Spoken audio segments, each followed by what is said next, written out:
ay rated SPG. Striktong patnubay at gabay ng magulang ang kailangan. Maaaring may masiselang tema, lengguwahe, karahasan, sexual, horror o droga na hindi angkop sa mga bata. Hi guys! Muli tayong nagbabalik sa isang napakatinding yugto ng kwento. Isang yugto kung saan ang kapalaran ng magkakapatid na sina Tyrone at Belle ay tila isinulat na ng isang malupit na plano, isang planong hindi nila kailanman inakala. Sa kanilang puso, iisa lamang ang hangarin. Isang simpleng pangarap ngunit napakahalaga para sa kanila. Ang makita muli ang kanilang ama, si Chris, sa probinsya. Matagal na panahon na ang lumipas mula nang huli silang nagkita. At sa kabila ng lahat ng sugat ng nakaraan. Sa kabila ng mga hidwaan at hindi pagkakaunawaan. Umaasa pa rin sina Tyrone at Belle na marahil-marahil lamang. Maaari pa nilang mabuo muli ang pamilyang matagal nang nagkawatak-watak. Dahil sa pag-asang iyon, nagpa siya ang kambal. Sumakay sila ng bus patungo sa probinsya kung saan nakatira si Chris. Punong-puno ng pananabik ang kanilang mga puso. Punong-puno ng pag-asa. Ngunit hindi nila alam. Habang sila ay papalapit sa kanilang ama.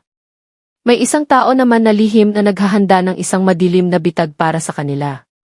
Ang taong iyon ay walang iba. Kundi si Via. Sa likod ng malamig niyang mga mata. At sa likod ng ngiting puno ng panlilinlang. Palihim niyang inutusan ang ilang bayarang tauhan. Ang kanilang misyon. Pakialaman ang bus na sasakyan ni Tyrone at Belle. Isa sa mga taong nasuhulan ni Via ay ang mismong konduktor ng bus. Isang lalaking hindi nag-atubiling ipagbili ang kanyang konsensya kapalit ng pera. Tahimik. Maingat. Walang nakapansin. Pinalitan ng mga tauhan ni Via ang gulong ng bus.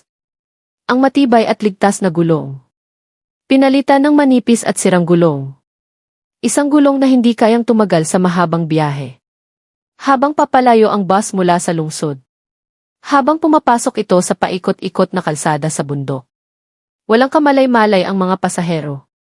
Hindi nila alam. Unti-unti na silang papalapit sa isang trahedya. Sa loob ng bus, tahimik na nag-uusap sina Tyrone at Belle. Pinag-uusapan nila ang kanilang ama na si Chris. Ang posibilidad ng kanilang muling pagkikita. May kaba. May pag-asa. May pangarap. Ngunit bigla. Isang malakas GT pagsabog. Sumabog ang gulong ng bus. Sa isang iglap, nawala ng kontrol ang driver sa manibela. Dumulas ang bus sa gilid ng kalsada. At bago pa makapagsigaw ang mga pasahero. Tuluyan itong nahulog sa isang malalim na bangin. Ang sumunod na mga sandali ay puro kaguluhan. Sigawan ng mga pasahero. Malakas na pagyanig ng sasakyan. At ang nakakatakot na tunog ng pagbagsak sa kailaliman.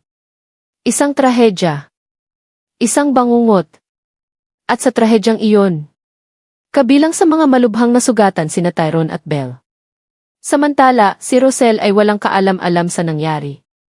Hanggang sa bigla na lamang tumunog ang kanyang telepono. Nang sagutin niya ito, isang pulis ang nasa kabilang linya. Ang balitang narinig niya, parang kidlat na tumama sa kanyang puso. May aksidenteng nangyari sa bus. At kabilang sa mga pasahero. Ang kanyang kambal na anak.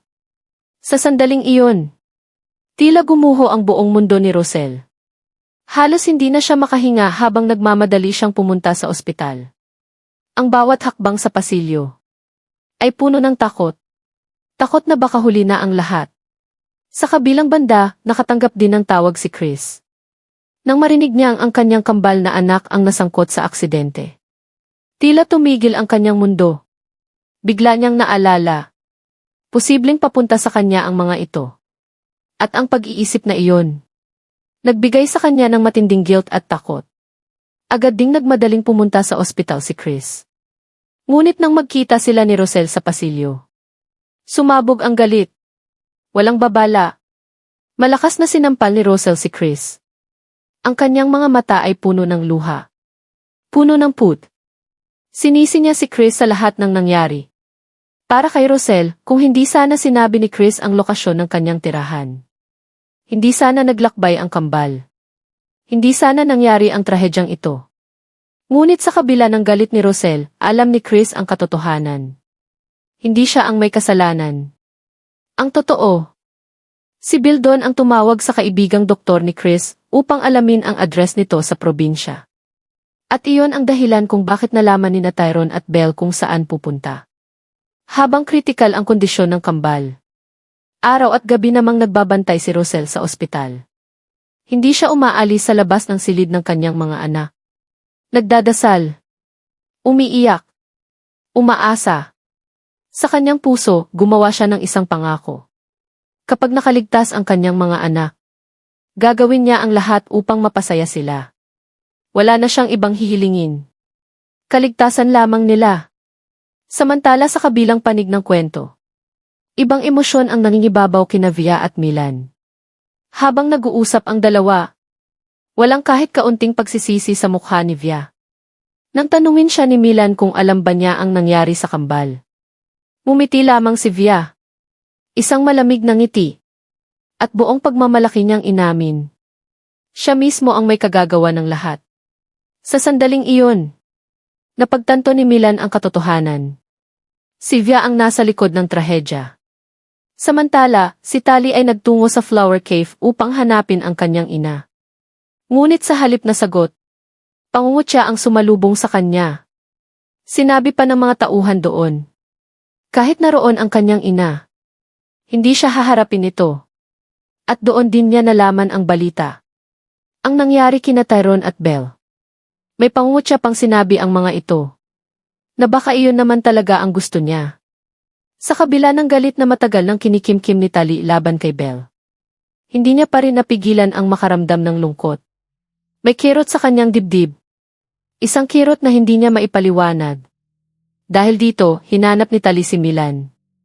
Direkta niyang tinanong kung may alam ba ito tungkol sa nangyari sa kambal. Ngunit malamig ang naging tugon ni Milan. Sinabi niya kay Tali na huwag na itong makialam. Manahimik na lamang. Dahil kahit ano pa ang gawin nito, hindi na ito magiging bahagi ng buhay ni Roselle.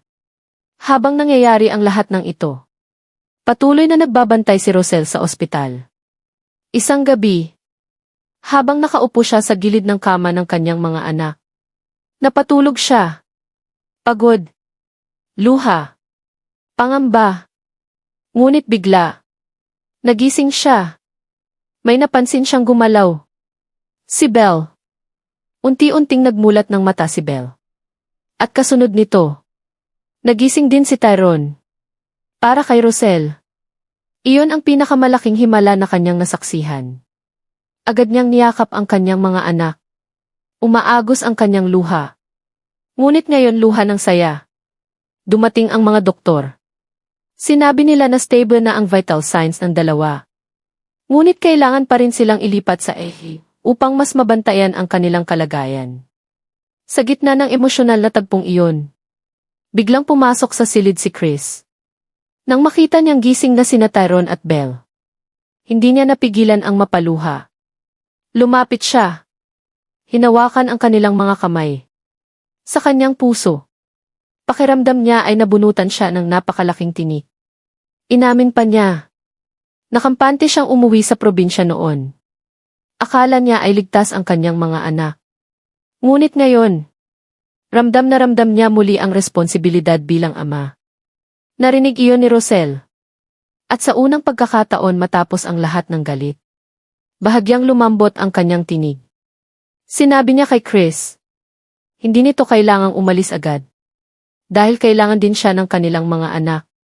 Ngunit sa kabila ng katahimikang iyon, may paparating pang mas mabigat na komprontasyon. Sa isang sandali ng matinding emosyon, hinarap ni Roselle si Via. Ang galit na matagal niyang kinikimkim. Sumabog. Lumapit siya kay Via. Kinuwelyuhan niya ito.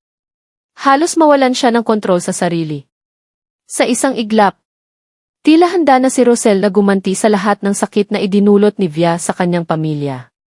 Halos itaas niya ang kamay na may hawak na patalim. Nanginginig ang kanyang katawan sa galit at desperasyon. At sa sandaling iyon, sa unang pagkakataon, makikita sa mukha ni Via ang tunay na takot. Ang babaeng dati ay puno ng kumpiyansa. Puno ng panlilinlang. Ngayon ay nanginginig sa harap ng galit ng isang ina. Isang ina na handang gawin ang lahat para sa kanyang mga anak. Sa loob ng SE, nananatiling mahina ang katawan ng kambal. Nakahiga sina Tyrone at Belle sa magkahiwalay na kama, nakakabit sa mga monitor at aparato na patuloy na nagbabantay sa bawat tibok ng kanilang puso. Ang tunog ng mga makina, mabagal, paulit-ulit, ay tila nagpapaalala sa lahat na kahit nagising na sila, hindi pa rin ganap na ligtas ang kanilang kalagayan. Sa labas ng silid, tahimik na nakaupo si Rosel. Hindi pa rin natutuyo ang mga luha sa kanyang mga mata. Ngunit sa pagkakataong ito, may halong pag-asa na ang kanyang pag-iyak. Paminsan-minsan ay sumisilip siya sa salamin ng Effie, tinitingnan kung talagang gising na ang kanyang mga anak, kung hindi ba iyon panaginip lamang. Sa kabilang gilid ng pasilyo, nakatayo naman si Chris. Nakayuko ang kanyang ulo habang nakapikit ang mga mata. Ang mga kamay niya ay magkakapit ng mahigpit, tila nagdarasal sa katahimikan. Sa kanyang isip, paulit-ulit na bumabalik ang isang tanong, paano kung hindi sila nagising? Paano kung tuluyan niyang nawala ang kanyang mga anak bago pa niya sila muling nayakap? Sa unang pagkakataon matapos ang maraming taon, naramdaman ni Chris ang matinding takot bilang isang ama. Makalipas ang ilang oras, pinayagan ng mga doktor na makapasok sandali sina Rosel at Chris. Dahan-dahang lumapit si Rosel sa kama ni Belle. Mahina pa ang tinig ng dalaga, ngunit malinaw ang kanyang unang tanong. Mom, nasaan si Tyrone? Napaluha si Rosel, ngunit mumiti siya habang itinuro ang kabilang kama. Naroon si Tyrone, nakapikit pa ngunit humihinga ng maayos. Sa sandaling iyon, gumalaw ang kamay ni Tyrone. Unti-unti siyang nagmulat ng mata. Belle, mahina niyang bulong. Para kay Rosel, iyon na marahil ang isa sa pinakamasayang sandali ng kanyang buhay. Ang makita ang kanyang kambal na anak na muling nag-uusap, kahit sa mahinang tinig, ay tila patunay na hindi pa tapos ang kanilang kwento. Ngunit habang nagaganap ang emosyonal na tagpong iyon sa ospital, may ibang mga lihim na unti-unting lumalabas sa dilim. Sa isang pribadong silid sa ibang bahagi ng lungsod, muling nagkita sina Via at Milan. Hindi mapakali si Milan. Hindi mo ba naiisip ang ginawa mo? Tanong niya kay Via, puno ng tensyon ang kanyang tinig. Halos mamatay ang dalawang bata. Ngunit nanatiling malamig ang mukha ni Via. Sa halip na magsisi, tumawa pa siya ng bahagya. Buhay pa naman sila, sagot niya. At kung hindi dahil sa malas, matagal na sana silang wala. Sa sandaling iyon, napagtanto ni Milan kung gaano kalalim ang galit na kinikimkim ni Via laban sa pamilya ni Rosel at Chris. Ngunit hindi niya inaasahan ang susunod na sasabihin ni Via. Hindi pa ito ang katapusan, bulong niya. Ito pa lang ang simula. Samantala, si Tali ay hindi mapalagay matapos marinig ang balita tungkol sa aksidente. Kahit pilit niyang ikinukubli ang kanyang emosyon, hindi niya maalis sa isip ang mukha ni Belle. Sa kanyang alaala, biglang bumalik ang mga sandaling sila ay bata pa, bago pa pumasok ang galit at inggit sa pagitan nila. Sa unang pagkakataon matapos ang maraming taon, nakaramdam si Tali ng guilt. Kinabukasan, tahimik siyang nagpunta sa ospital. Hindi niya alam kung haharapin ba siya ni Rosel o Chris, ngunit may isang bagay siyang gustong makita. Gusto niyang masigurong buhay sina Tyrone at Belle. Ngunit nang makarating siya sa pasilyo ng bigla siyang natigil. Nandoon si Rosel. At nang magtagpo ang kanilang mga mata, muling bumalik ang tensyon na matagal nang namamagitan sa kanila. Tahimik ang ilang segundo. Pagkatapos ay nagsalita si Rosel, malamig ang tinig. Ano ang ginagawa mo dito, Tali? Hindi agad nakasagot si Tali. Sa kauna-unahang pagkakataon, tila nawalan siya ng mga salita. Gusto ko lang makita kung okay sila, mahina niyang sagot. Hindi inaasahan ni Rosel ang sagot na iyon. Ngunit bago pa siya makapagsalita muli, bumukas ang pinto ng Lumabas ang doktor. At ang sinabi nito ay muling nagpatigil sa lahat. Kailangan naming ilipat si Tyrone sa operating room. Nagulat sina Rosel, Chris at Tali. Bakit? Halos sabay na tanong ni Rosel at Chris. Ipinaliwanag ng doktor na may natuklasan silang internal bleeding sa katawan ni Tyrone. Kung hindi agad ito maaoperahan, maaaring lumala ang kanyang kondisyon. Sa sandaling iyon, muling bumalik ang takot sa puso ni Rosel. Parang inuulit ng tadhana ang kanyang bangungot. Habang mabilis na inihahanda ng mga nurse si Tyrone para sa operasyon, mahigpit na hawak ni Belle ang kamay ng kanyang kapatid. Lalaban ka, kuya, mahina niyang sabi. Sa labas ng operating room, tahimik na nagdarasal si Rosel. Nakatayo sa kanyang tabi si Chris, habang si Tali naman ay nakaupo sa isang sulok ng pasilyo, tahimik, nag-iisip. At sa kabilang dulo ng lungsod, nakatanggap ng balita si Via tungkol sa bagong komplikasyon sa kalagayan ni Tyrone. Ngumiti siya. Isang ngiti na puno ng kadiliman. Dahil para kay Via, ang laban ay hindi pa tapos. At kung may isang bagay na sigurado sa kwentong ito, mas marami pang lihim ang mabubunyag. Mas marami pang galit ang sasabog. At mas marami pang buhay ang maaaring masira sa digmaang matagal nang nag-ugat sa pagitan ni Rosel, Chris, Via, Milan, Tali, Tyrone at Belle. Ang tanong ngayon, makakaligtas ba si Tyrone sa operasyon? At kapag lumabas ang buong katotohanan tungkol sa sabotahe ng boss, handa ba ang lahat na harapin ang tunay na mukha ng kasamaan na matagal nang nagtatago sa likod ng pangalan ni Via? Dahil ang susunod na kabanata ay maaaring maging mas mapanganib at mas emosyonal kaysa sa lahat ng nangyari hanggang ngayon.